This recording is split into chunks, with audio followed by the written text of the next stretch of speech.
Good morning. Welcome to our daily nuts.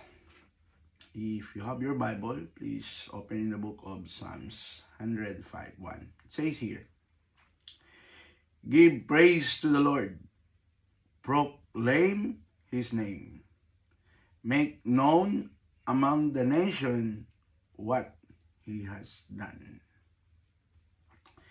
So, Psalms 105 begins with a call to worship and testimony.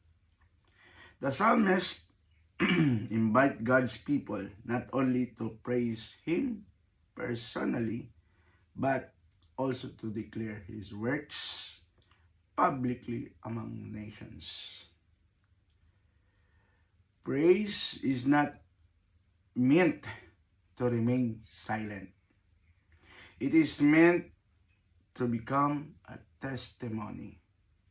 First, the verse reminds us to give praise to the Lord. Hallelujah. Praise acknowledges who God is. Faithful, powerful, and good. When we praise him, we recognize that every blessing, every victory, and every provisions comes from his hands. That's the first thing. Second, it calls us to proclaim his name. God's name represents his character. Holy, loving, and sovereign.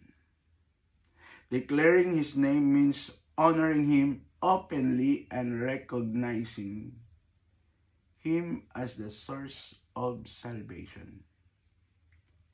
Third, the Psalms emphasizing making known his deeds among the nations.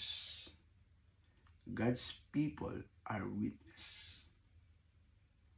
When we share what God has done, his miracles, mercy, and faithfulness, we participate in spreading his glory so others may come to know him. Praise and testimony go together. A grateful heart naturally becomes a voice